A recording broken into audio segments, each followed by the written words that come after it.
sois béni. Et sois pleinement sanctifié ce matin. Reçois l'honneur qui t'est dû et toute l'autorité. Tu peux commencer à l'acclamer ce matin. Tu peux commencer à l'acclamer.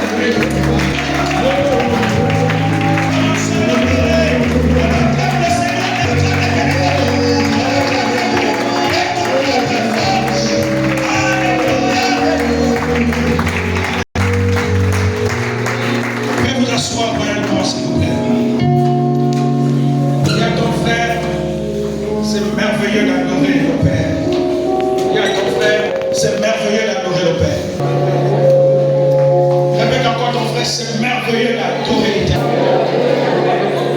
C'est une vérité parce que Dieu nous a créés pour lui. Et le sens même de notre existence se trouve lorsqu'on adore Dieu. Amen. Alléluia. C'est là même la raison de notre existence. Adorer Dieu. Exalter Dieu. Honorer l'Éternel. Parce que nous sommes son ouvrage. Nous lui appartenons. Et c'est merveilleux. Dieu aime les moments ainsi. Des moments de contemplation. Des moments où on exalte Dieu. Alléluia. On exalte Dieu. Vous savez, le fils qui a composé le cantique qu'on a chanté tout à l'heure, je vais t'adorer en esprit, en vérité. Lorsqu'il compose ce cantique, nous étions en Dendé pour une conférence. Et alors, il a commencé à chanter pendant que nous adorons seulement parce que c'était une conférence de chant qu'on avait organisée. Et on a commencé à adorer Dieu, et soudainement, il a commencé à confesser ses paroles. Je ne veux pas te nommer de lèvres, je voudrais que ce soit mon cœur.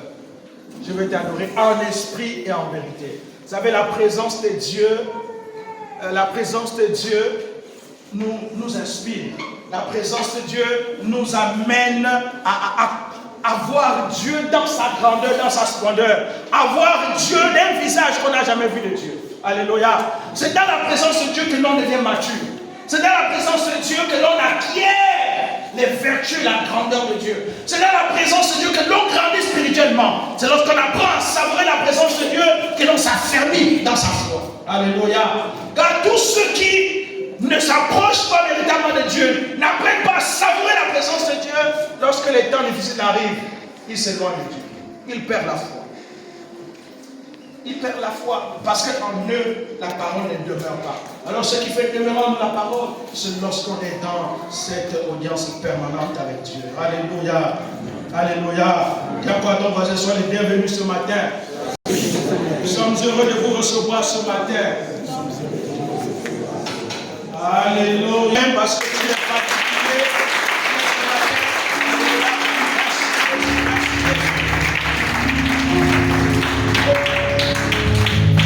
Alors nous avons suffisamment plus de temps d'adoration. On va essayer rapidement de donner la pensée de ce matin. Est-ce que ce matin nous avons des frères qui ont été invités hier? Vous êtes là ce matin. Vous avez été invités hier. Une visite dans votre maison. Et vous avez décidé ce matin de répondre à cette invitation. Est-ce que vous êtes là, mes parents? Vous pouvez jeter votre main là, vous êtes. Nous voulons humblement vous saluer. Les poids comptent. Levez juste votre main ici. Nous bénissons le Seigneur. Est-ce qu'on peut acclamer l'Éternel pour...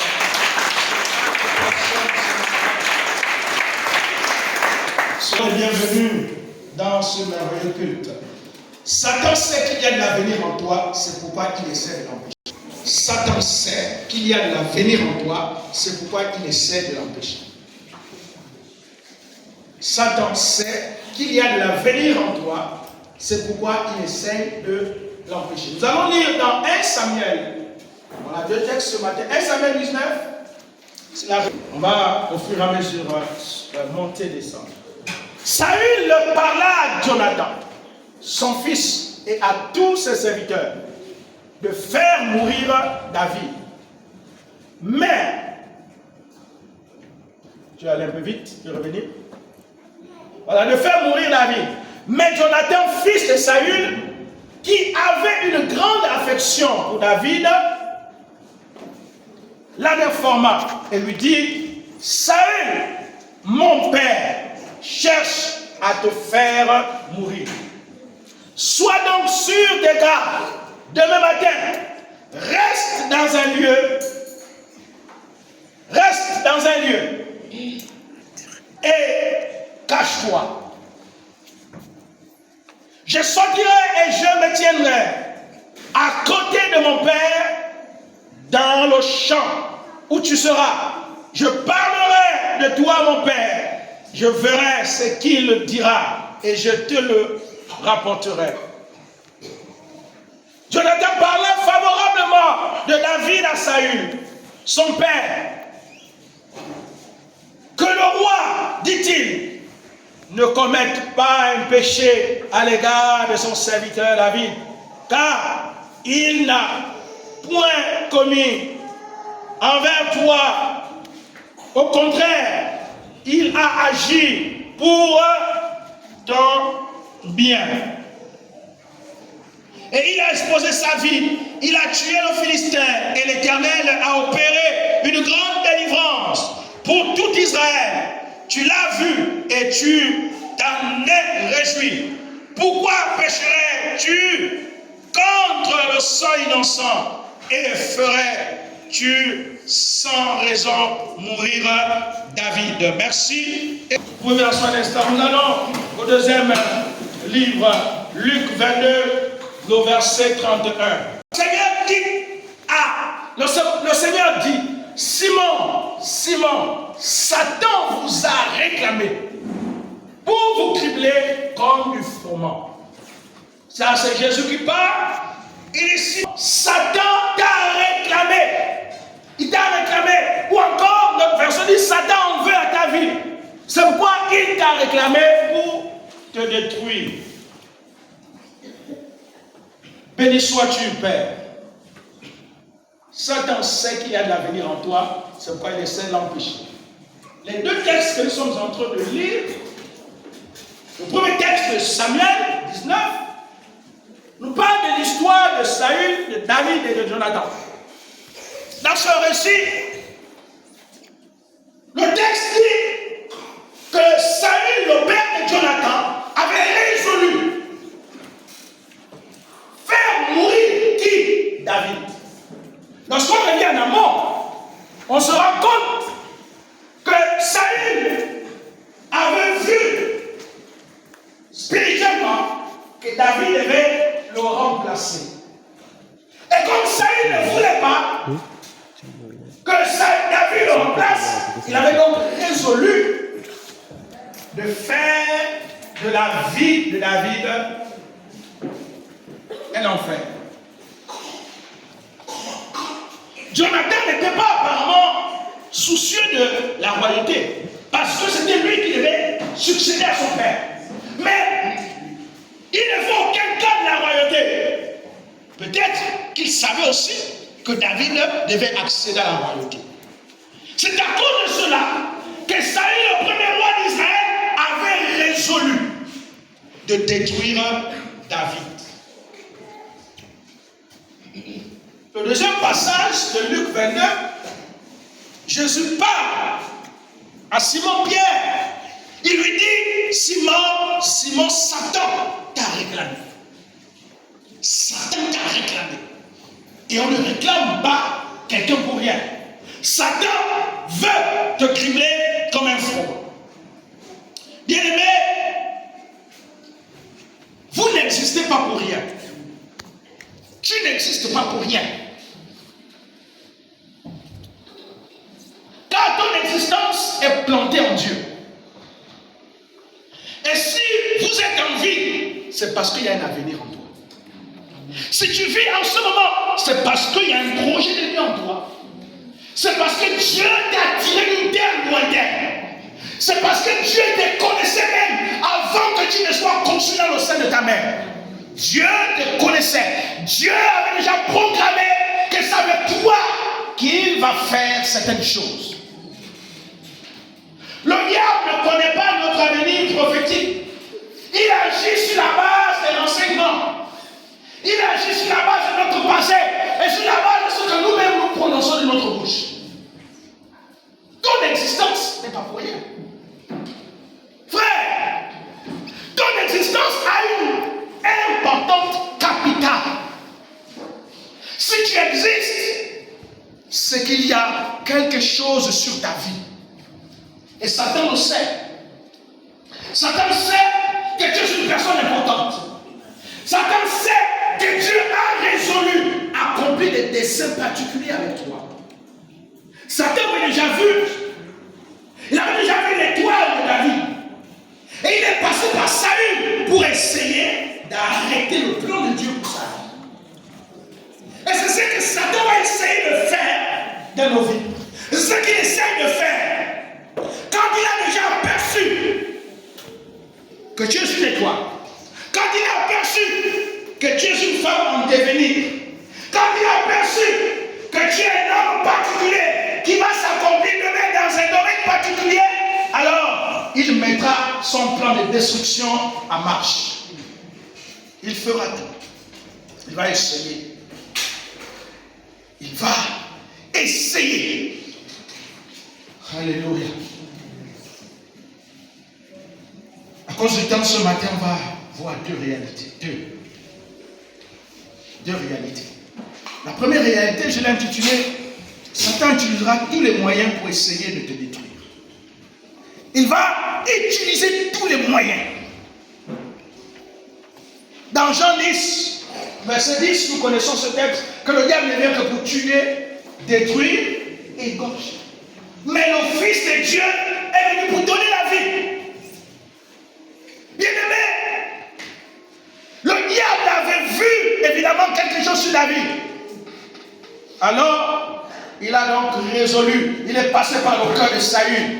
Il a dit, je vais le radier, je vais le détruire. Et c'est ce que Satan, chaque jour, qu'est-ce qu'il fait? Il prémédite. Qu'est-ce qu'il fait? Il met en place des stratégies pour essayer de t'anéantir. Écoute-moi bien, chaque être humain est une réalité véritable. Chaque être humain en lui porte les gènes de Dieu, en lui porte les projets de Dieu, en lui porte quelque chose de grand. Et le diable sait. C'est pourquoi, si tu ignores ce que tu es, mais le diable n'ignore pas ce que tu es. Le diable n'a pas ignoré que David devait devenir roi. Et par conséquent, il fallait que Saül puisse s'en empêcher. Saül ici va être donc l'instrument du diable pour essayer d'empêcher David à accéder au trône. Le diable ne s'amuse pas. C'est pourquoi ta vie est particulière. Ta vie est importante. Et Satan cherche par les voies et moyens. Peut-être que tu ne réalises pas, tu ne vois pas ce que tu es. Beaucoup d'entre nous vivent, c'est comme s'ils étaient sans goût. C'est comme s'ils étaient sans importance. Dieu n'a pas créé l'homme sans importance. Dieu nous a créés avec beaucoup de respect, beaucoup de considération. Dieu te connaît tel que tu es. Il sait exactement les qualités qu'il a mis en toi. Même si tu n'as pas encore compris, tu n'as pas encore peut-être la révélation totale ou partielle de ton identité, mais Dieu connaît et le diable le sait. Je vais te dire une chose. Le diable ne te laissera pas en paix. Parce qu'il ne voudra jamais que tu te développes. Le diable ne voudra jamais que tu puisses réussir facilement. Il fera tout pour mettre les embuscades. Et je vous assure que Saül a fait la vie de David et d'enfer. David, tout le temps que Saül était sur le trône pour chasser David. David était devenu un fugitif. David était devenu un homme qui vivait dans les grottes parce que Saül avait mis des troupes à sa poursuite. Quand Satan sait ce que vous êtes en train de devenir, il va mettre des troupes contre vous. Amen. Je vais commenter ce matin. Amen. Ce qui veut dire que tu es une personne importante. Écoutez-moi bien. Si vous ne comprenez pas votre importance, alors le diable va mieux vous l'expliquer en essayant de vous détruire. On ne détruit pas un homme qui n'est pas important. Amen. Les autres disent qu'on ne lance pas des pierres sur un manguier stérile. Et quand vous voyez les gens commencer à dire des choses sur vous, ça signifie qu'en vous il y a quelque chose de particulier. Vous avez ce qu'eux n'ont pas. Vous savez, les gens qui passent tout le temps à critiquer les autres, c'est qu'ils n'ont pas ce que vous avez. On ne critique pas quelqu'un qui n'est pas important. On ne dira dira jamais du mal sur vous si en vous on n'a pas vu une étoile. Si en vous on n'a pas vu des compétences. Si en vous on n'a pas vu des choses extraordinaires. Quelqu'un dit que la plupart des critiques qui préviennent les gens, c'est parce qu'ils sont jaloux des compétences que Dieu a mis en toi. Ils sont jaloux des choses que Dieu a mis en toi. C'est pourquoi ils passent le temps à critiquer, à dire des choses qui ne sont pas fondées. Je vais te dire que Satan chaque jour s'organise à essayer de te paralyser. Il essaie de te garder dans l'ignorance pour que tu n'as pas la révélation de ce que tu es capable de faire. Il va tout faire pour essayer de te garder dans les meilleurs. Il va tout faire pour essayer de te garder dans la frustration. Il va tout faire pour essayer complètement pour que tu ne prennes pas conscience de ce que tu es capable de faire. Parce qu'il sait que si tu t'affirmes, tu deviendras une âme destructive pour son royaume. Parce qu'il sait que si tu découvres ce que tu es capable de faire, alors tu l'empêcheras de faire beaucoup de choses. Et Jésus dit à Pierre, il l'appelle une fois, il dit, Pierre, Satan t'a réclamé. Bien aimé, on ne réclame pas n'importe qui. On ne réclame pas, Satan ne réclame pas n'importe qui. Écoutez-moi bien, ce n'est pas tous les êtres humains sur la terre qui font peur à Satan. Nous avons pratiquement 7 milliards d'êtres humains sur la terre, d'après les chiffres. Mais pensez-vous que les 7 milliards font peur à Satan? Non. Pensez-vous que Satan se préoccupe de la vie de certaines personnes? Pensez-vous? Non. Satan se préoccupe de la vie de ceux qui ont réalisé, qui ont la révélation de ce qu'ils sont. Qui sont capables de faire des choses extraordinaires. Je ne cesserai de dire que chacun de nous est né avec une goutte de grandeur. Bien aimé, chacun de nous est né avec une goutte de grandeur. Le problème, c'est que tu vis dans la pauvreté mentale. Le problème, c'est que tu vis, tu n'as pas la révélation de ce que tu es, ton avenir. Tu n'as pas la révélation de ton avenir. Parce que si tu avais la révélation de ce que tu seras, ce que tu es en vérité, tu ne veux plus te considérer comme tu te vois aujourd'hui. Comment veux-tu qu'on te considère si toi-même tu n'arrives pas à te considérer? Si toi-même tu n'arrives même pas à prononcer des paroles positives dans ta vie. Vous savez, certaines personnes passent toute leur vie pratiquement à faire des retraits, ils ne font jamais des dépôts dans leur vie. Mais Dieu ne t'a pas créé pour que tu sois, pour qu'on vienne soutenir en toi. Dieu, c'est une valeur qui a payé à faire quoi? À se concrétiser. Il faut que tu saches que tu n'existes pas pour rien. Et ce matin, le diable qui est ton ennemi est en train de s'organiser pour essayer d'empêcher ta royauté. Est-ce que tu sais que tu deviendras roi, tu deviendras reine? Est-ce que tu sais que tu es une Esther en devenir? Est-ce que tu sais que tu es une Esther qui a appelé à remplacer Vashti? Si tu ne le sais pas, Dieu ce matin te rappelle. Te rappelle que, en fait, tu es sur la terre, pas pour être un accompagnateur. Dieu ne marche pas avec les accompagnateurs. Dieu marche avec les gens qui se réalisent. Tellement que tu es important, que ta personne fait l'objet de méditation de Satan chaque jour. Comment je vais faire pour essayer d'arrêter cet homme? Comment je vais faire pour essayer d'arrêter cette dame? Je vois qu'elle a tel projet. Je vois qu'elle est en train de vouloir se marier. Alors qu'est-ce que je fais? Il va essayer de mettre le mécanisme. Il va essayer de mettre les embûches sur ta voie. Il va essayer de créer un simulacre pour détourner ton projet. Attention. Dieu veut que tu réalises ce matin que ta vie est une valeur.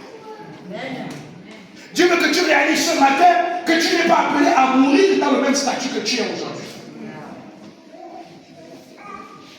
Écoutez-moi bien. Chacun de nous est la propre réalité de ce qu'il pense de lui-même. Tu es la conviction, tu es le fruit de tes propres pensées, de ce que tu dis sur toi-même. C'est pourquoi si tu continues à te regarder médiocre, alors Satan pensera que tu es médiocre. Si tu continues à te regarder comme une femme stérile, qui ne va jamais enfanter, et que les autres vont tous se moquer de ta stérilité, alors Satan fera tout pour continuer le processus. Par conséquent, Dieu veut que tu puisses avoir une pensée de ta vie. Dieu veut que tu puisses méditer sur ta vie, afin de faire échouer les plans diaboliques du diable. Tout ce que les ennemis de ta vie ont essayé de mettre en place pour te réduire au néant et pour te détruire promptement. Je vais te dire ce matin que le plan de Dieu est en marche dans ta vie. Amen. Alléluia. Amen. Alléluia. Amen. Le plan de Dieu est en marche dans ta vie. Et Dieu veut que tu puisses comprendre que l'ennemi de ton âme travaille. Et dans une pierre, le diable rôde autour de nous comme un lion rugissant cherchant qui dévorer. Il cherche à te dérouter. Il cherche à t'éloigner des objectifs frères. Il cherche à te mettre en déroute. Il cherche à te mettre hors de la volonté de Dieu pour que le plan de Dieu ne se réalise pas dans ta vie. Lorsqu'on est hors de la volonté de Dieu, quelle que soit la grandeur, les rêves qu'on a, ne pourra pas se réaliser. Quelqu'un m'entend ce matin? Alléluia. Amen.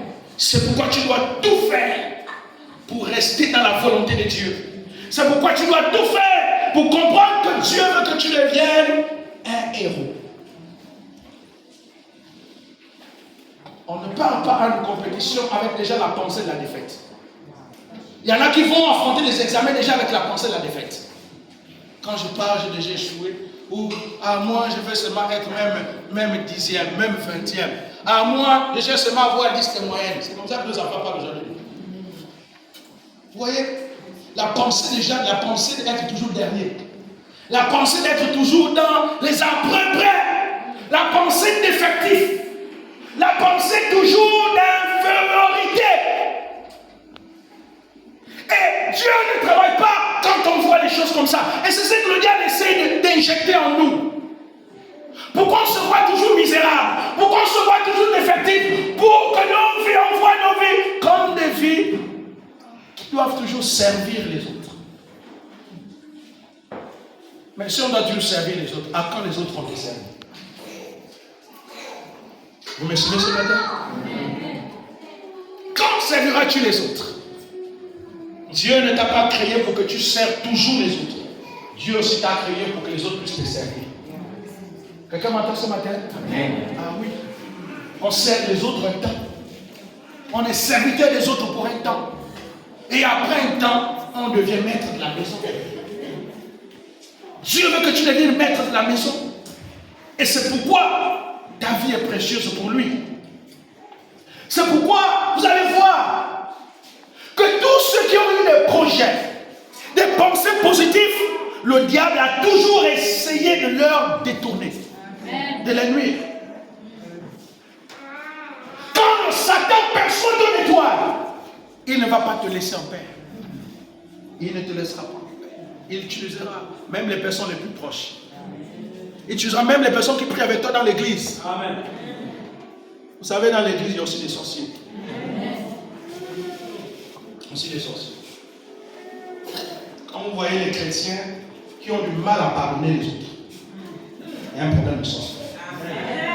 Parce qu'un chrétien qu'on a offensé, quand on lui demande de pardonner, il doit accepter le pardon. Et il doit oublier avancer. Et quand vous voyez un chrétien, pour pardonner, on doit se mettre à genoux, on doit le supplier, pardonne. Il y a un problème. Quand on est né de nouveau, on est une nouvelle création de la Bible. Quand quelqu'un t'a offensé, tout de suite, tu pardonnes et tu avances.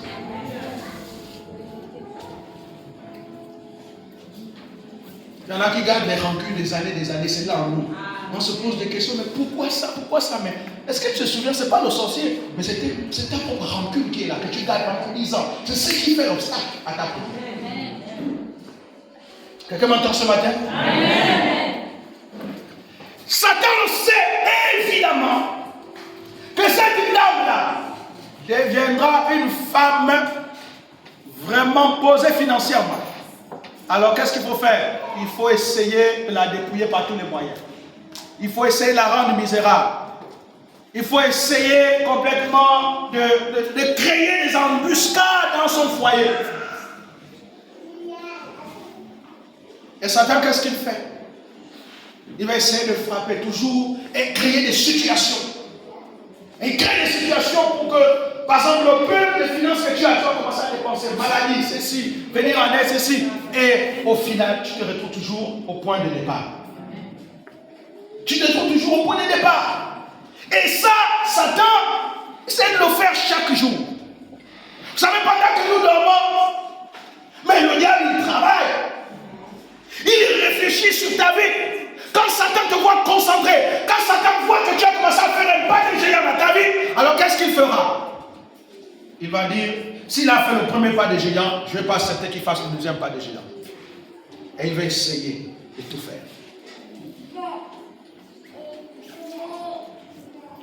Oui, c'est le rôle du diable. Parce qu'en toi, il y a quelque chose de grand. Si chacun de nous commence à penser sur sa grandeur, je vous assure qu'il y aura quand même de complexes dans la société. Comprenez, le problème de complexe, des préjugés, des critiques dans la société, c'est parce qu'en fait, on ne se focalise pas sur ce que Dieu t'a dit en fait. Je vais vous dire une chose. Les gens qui ont des grands projets, qui ont des grands rêves, vous n'allez jamais les voir dans les bars en train de boire, en train de faire du racontage. Moi, je vois les travailleurs de la scène, dès qu'on fait le travail, on va ramener dans sa sauce sur le bar. À quel moment tu réfléchis par rapport à ta vie? À quel moment tu réfléchis? Tu penses aux idées? À quel moment? Vous savez, écoutez-moi bien. De 6 ans à 17 ans, on est dans l'adolescence. Quand on est dans l'adolescence, on n'a pas la capacité de réfléchir en maturité. Parce qu'on est sous l'effet de l'adolescence. Et l'adolescent agit comme un enfant.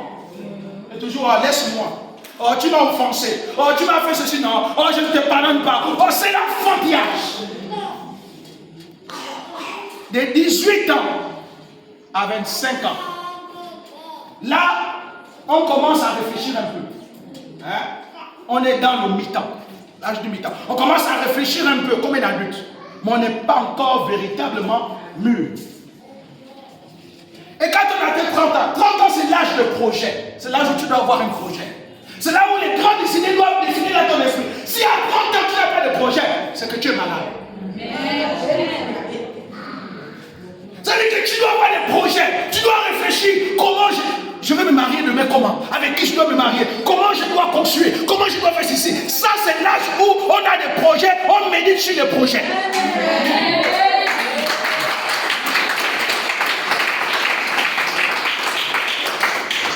C'est l'âge où on commence à se réaliser. Tu n'avais pas de femme, il faut commencer à te marier. Tu n'avais pas de maison, il faut commencer à construire. Tu n'avais pas ceci, il faut commencer à le faire. 40 ans, c'est l'âge de la réalisation. Alléluia. Et quand on va dans la cinquantaine, c'est l'âge où il faut faire quoi? Il faut commencer à... En fait, c'est l'âge où on s'assoit pour méditer. C'est l'âge où on s'assoit pour commencer à conseiller les autres. Vous dites... Frère, ne fais pas ça. Voici la voie qu'il faut suivre. Et donc, chaque niveau d'âge catégorise une période de la vie de l'être humain. C'est pourquoi Satan sera de faire pour garder beaucoup dans ce temps. Je me demande à quel moment les gens réfléchissent. Et vous allez voir, le Gabonais agit de la même manière. Quand il finit le travail, il va au bar. Il s'assoit. C'est pourquoi vous voyez les Gabonais ne voulaient pas. Les Gabonais ne se réalisent pas parce que leur mentalité est formatée dans une certaine logique bizarre.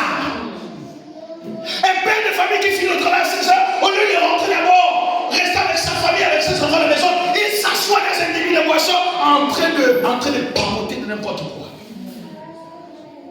À quel moment tu vas t'asseoir avec ta femme pour essayer de dire, maman, réfléchissez un peu papa à votre vie. On aura 50 ans d'ici là. Mais à 50 ans, qu'est-ce qu'on a déjà réalisé? À 40 ans, qu'est-ce qu'on a déjà fait? Quel héritage allons-nous laisser à nos enfants? Le temps que tu passes le temps à boire la bière, c'est le moment où tu devais réfléchir. Il y a des gens qui n'ont jamais même pris une heure de réflexion dans leur vie. Ils ne réfléchissent jamais. Tout vient des autres. Ils sont nourris par les pensées des autres, par les idées des autres. En eux, ils n'ont jamais des idées. Et c'est le diable qui fait ça. C'est le diable qui fait ça. Dit, cette femme ne deviendra jamais comme ça. Cet homme ne va jamais devenir cela. Et il va essayer d'utiliser des moyens terribles pour te déstabiliser. Et le moyen que Satan commence souvent à déstabiliser, c'est quoi? C'est d'abord dans notre esprit, dans notre tête. Le découragement. Il passe par là pour te tuer intérieurement. Parce que quand un être humain est mort intérieurement, le reste là c'est fini. Vous voyez? On n'a même plus besoin de le pousser comme ça. Il suffit seulement de le toucher. Il y a des gens qui sont déjà morts. On n'a même pas besoin de le pousser comme ça. Non, ça c'est trop forcé. Faites seulement ça. Et voilà. Est-ce que Dieu te parle ce matin? Amen. Alléluia. Amen.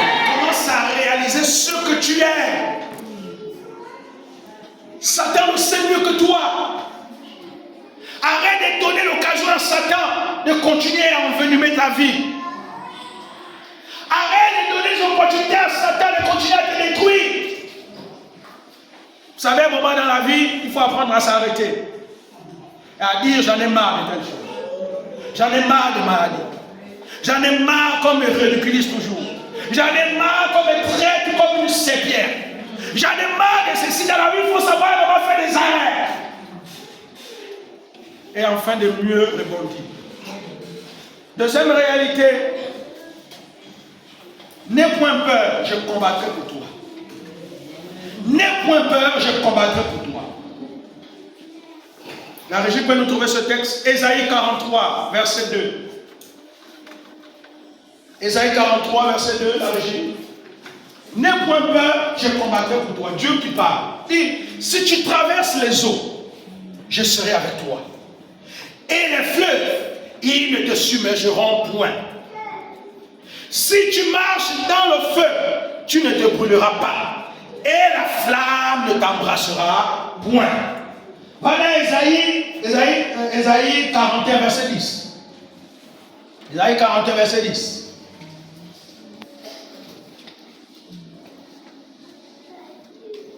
C'est ça? Verset 10. Ne crains rien, Dieu qui te parle, car je suis avec toi.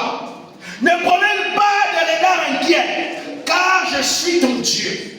Je te fortifie. Je viens à ton secours. Je ne te soumets. Je te soutiens. Je ne vois pas ici. Par ma droite triomphante. Waouh. Alléluia. Dieu te dit, ne crains point, je combattrai pour toi. Je vais réduire au silence ceux qui complotent contre toi. Ceux qui prennent chaque jour pour essayer de voir ta ruine. Ceux qui veulent te voir glisser, afin que tu tombes et que tu ne te relèves plus. Il dit, ne crains point. Toi fais ta part. Et moi je ferai la plus grande part. Je vais les réduire au silence. Oui, je vais les réduire au silence. L'Éternel te rassure, bien-aimé. Il te rassure que ton combat sera son combat. Ton ennemi sera son ennemi. Et tu n'auras pas à craindre. Tu auras simplement à marcher et à garder la confiance en toi. Parce qu'il est ton Dieu. Et je combattrai pour toi. Je me lèverai pour toi. Je vais défendre ta cause. Je vais te rendre ta dignité qui a été dépouillée par les esprits familiaux. Je vais te donner l'honneur que tu n'avais plus. Alléluia. Tu n'avais plus. Oui, hier nous étions sans honneur. Hier nous étions sans considération. Hier nous étions des personnes vulgaires. Mais maintenant on ne peut plus marcher comme ça. On doit marcher de façon différente. Parce que Dieu nous rassure de sa présence, de son accompagnement, de son partenariat, de sa coopération. Dieu nous rassure cela. Dit, je combattrai pour toi. Frère, il n'y a pas un meilleur guerrier que l'Éternel. Il n'y a pas un meilleur combattant que l'Éternel. L'Éternel combattra pour toi. L'Éternel livrera les batailles pour toi. Alléluia. Amen. Il livrera des batailles terribles que tu ne peux livrer et gagner. Il arrive le moment où tu es pourchassé. Il arrive le moment où tu es parfois intimidé. Il arrive le moment où toute la pression du monde va t'envahir et te détruire proprement. Mais soudainement, quand tu te lèves le matin, tu te sens fort. Amen. Et pourtant la nuit a été difficile. Mais l'Éternel a fait quoi? Il a chassé tous tes ennemis. Alléluia. Il les a arrêtés, il les a stoppés. Et c'est ce que l'Éternel fera pour ta vie. Il va stopper tous les géants et tous les ennemis qui essaieront d'empêcher que ton avenir puisse se concrétiser.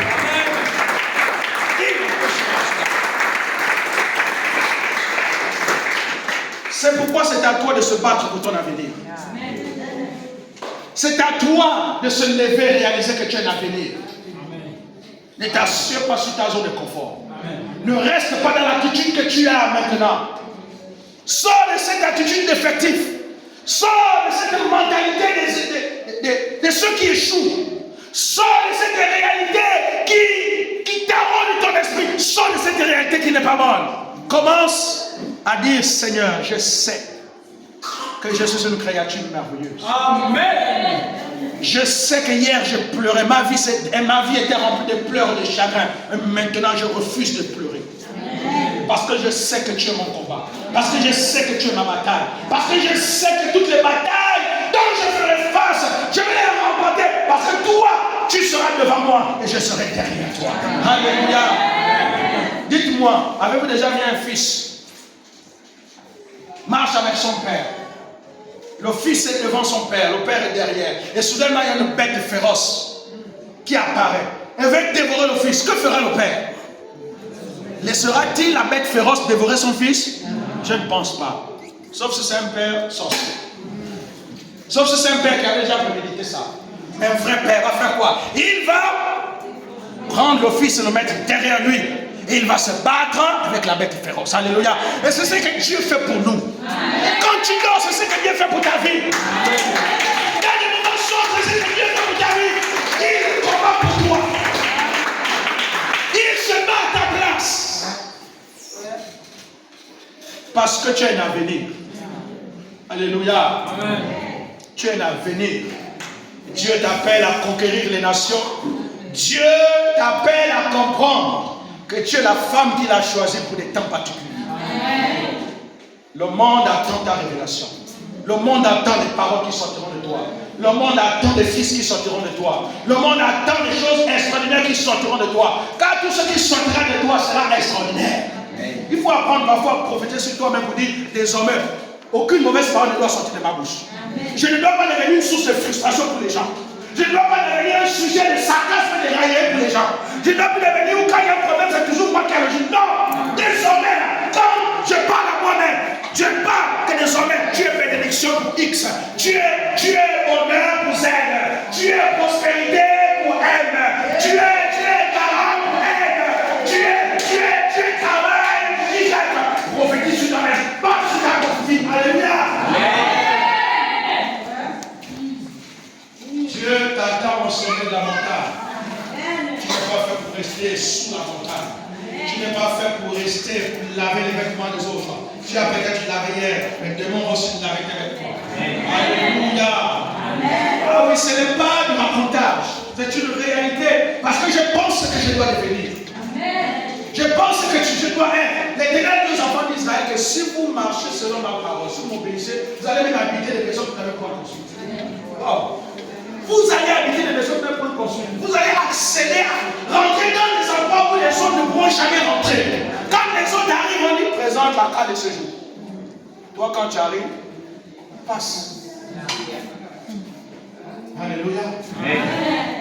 Parce qu'il y a encore rien laissé passer divin. Amen. Alléluia. Amen. Et les autres vont se poser la question, mais lui il est passé sans présenter la carte de ce jour. mais comment ça? Non, toi tu n'es pas comme. Puisse l'Éternel ce matin te fortifier. Puisse l'Éternel ce matin t'amener à réaliser que tu as un avenir. Que tu as un avenir à part. Que tu es une femme qui n'est pas comme les autres femmes de Bambini. Et tu ne dois pas parler comme les femmes de Bambini. Tu ne dois pas agir comme elles.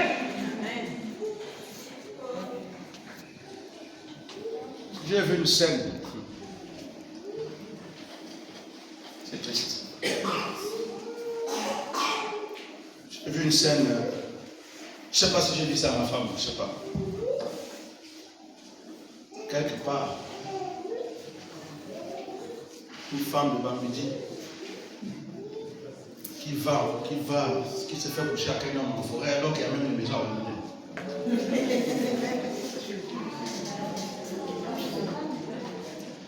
Dieu ne veut pas que tu aies cette mentalité.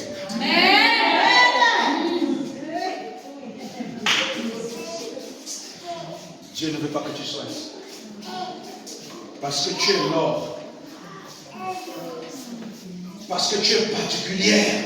Et c'est cette femme qui se considère.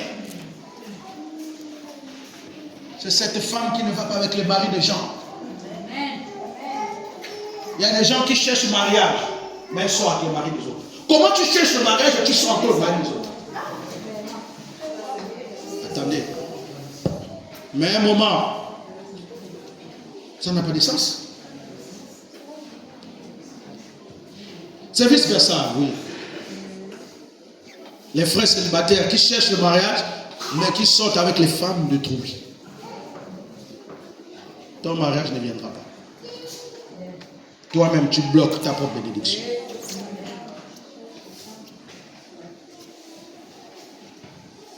Certaines mamans ici, pendant que les maris sont au travail,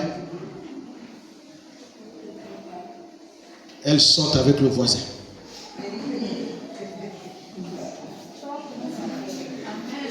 Dieu veut que tu refuses cette mentalité. Et que tu sois la femme qui doit se matérialiser demain. Que tu sois l'homme qui se concrétise. Que l'Éternel te bénisse ce matin. À comprendre que tu as un avenir. L'avenir est en toi. Et Satan t'a criblé. Satan va te cribler comme du froment. Satan va anéantir les projets de Dieu dans ta vie. Mais maintenant, il faut te lever. Il faut te lever et rester dans une position qui ne favorisera plus l'ennemi. Alléluia. Amen.